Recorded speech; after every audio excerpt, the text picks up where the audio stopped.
what you're looking at is the Cozart neck.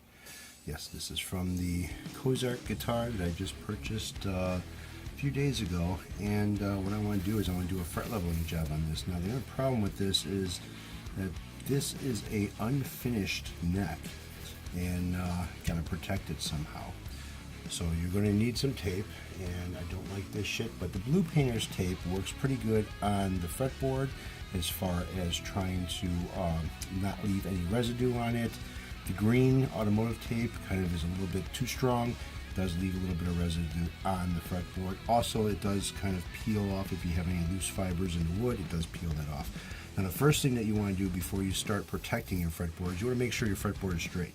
So you're going to need a 4mm Allen key, which I'm going to use the one that comes in this pack that came with this guitar. Why? Because it is here. I got so many of these cheap patch cords and some of them. If you hear any noise in the background, it's because I have a fan going right now. It's kind of warm down here. Temperature's starting to get a little bit on the warmer side outside, so it's kind of taking its toll down here. Now the first thing you want to do is make sure your neck is straight. You could pick one of these up off of eBay. They range anywhere between like $20 to $30, okay, depending on who you go through. So what I want to do is set this on the fretboard. Use the right side of it. Now I already removed the nut. What I want to do is I want to check to see how flat this thing is. There's a little bit of a dip in the middle, so I'm going to loosen this up a little bit, see where it goes.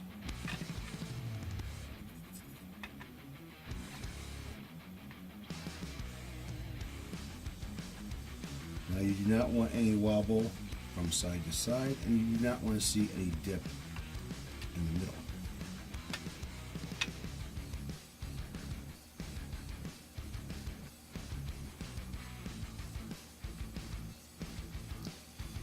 So it's pretty damn close. Let's see if I can get a little bit better than that.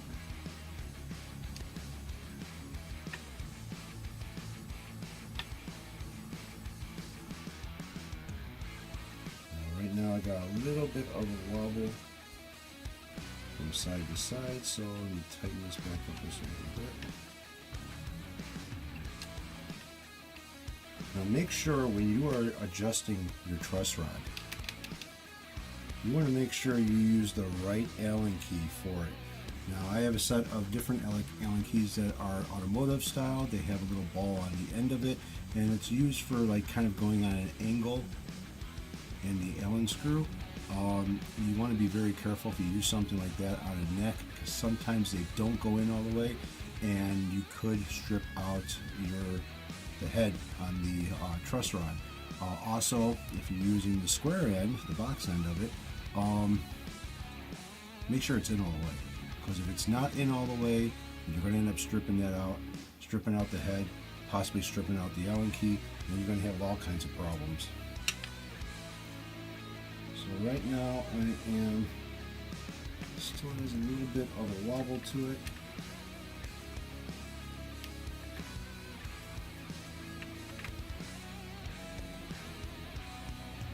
Right, the wobble disappeared, and I'm pretty flat. Another way you could do this is if you see light coming from underneath the bar over here towards the center. You start seeing light, or if you do see light, then readjust. But pretty damn straight right now. I did check the neck on this thing to see if it was twisted or anything, and it is not. This is pretty fucking straight. So now to protect it, now what I'm going to do, so I'm going to run a piece of tape down each side of the fretboard.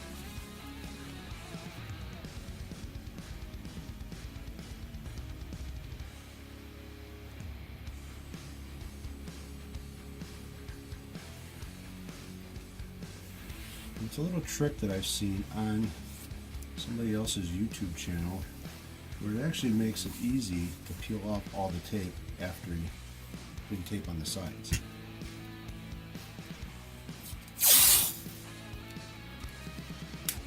The other thing about this tape is it doesn't stick very, very well. Now there shouldn't be any oils on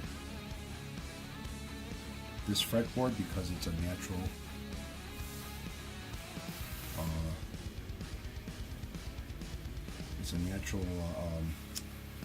oh, I can't even think now. Maple, sorry. Kind of focusing over here on something else and trying to talk at the same time.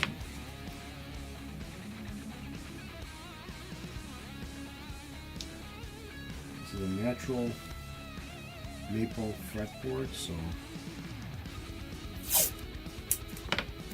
there shouldn't be no oils on it. Now what I found out is working on a neck without it being mounted to a guitar is like so fucking easy. When it is mounted to a guitar, they're a little bit more hard because you have to protect the body of the guitar and everything else too. Now what I'm going to do is I'm putting this tape as close as possible to the edge of the fret itself.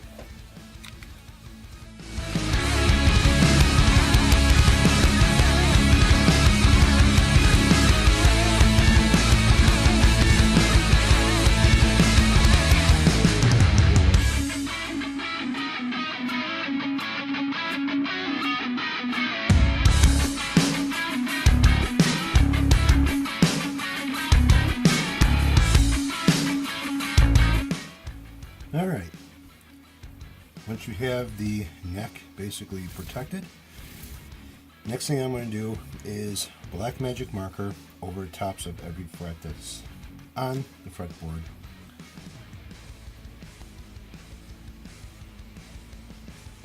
What that's going to do is it's going to show you while you're cutting the frets, leveling them, which ones are leveled, which ones are not leveled. So basically, all you're doing is just putting black marker over the top one. Alright, now a friend of mine, Ken Boudreau, suggested using a fret leveling beam that is the same length as your fretboard. The reason why is there's no overlap and all of the frets are going to be getting hit at the same time without having to move from one side to the other side, cutting the center more than cutting the ends. So I'm going to sit down. Now this has got 220 grit sandpaper on one side and it's got 80 grit sandpaper, or not 80, 80 grit sandpaper on the other side. Don't recommend using the 80 grit that often. I use the 220 most of the time. I keep a can of compressed air with me, just kind of blow off the dust. So let's move my cup out of the way so I don't blow the dust on it. So let's see where this thing ends up if I start skimming it. Now I let the beam do the work. You don't put any pressure behind it. This is an aluminum square beam, or rectangle beam. It's got a little bit of weight to it, so I'll let it do the work. I'll just move it back and forth. Follow the radius of your neck.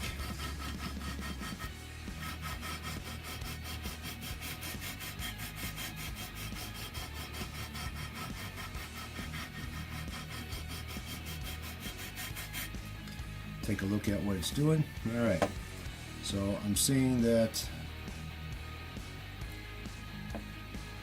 they're barely getting skinned. Barely getting skinned.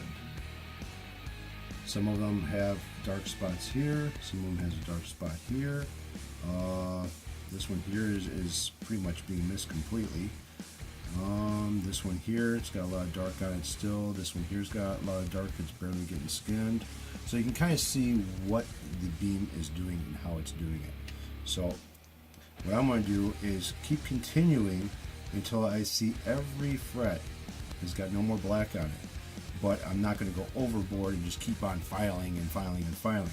I want to barely see a line on that last fret that barely has any black on it at all.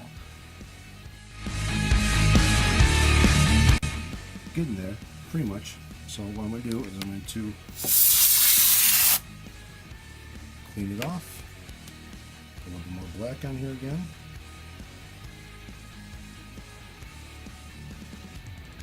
Like I said, you just want to remove the top of the fret. Don't go nuts with it and file the whole fret off. Again, I'm using 220 grit sandpaper. It's not going to take a lot off of metal, at least not very quick. So, what I've got, you can kind of see the shiny tops of the frets. See a little bit of black still. Not much, but pretty damn good.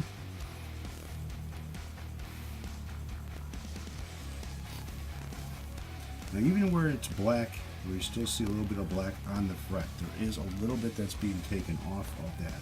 There's a very fine line now. I kind of want to make that just a little bit bigger, not too much bigger, but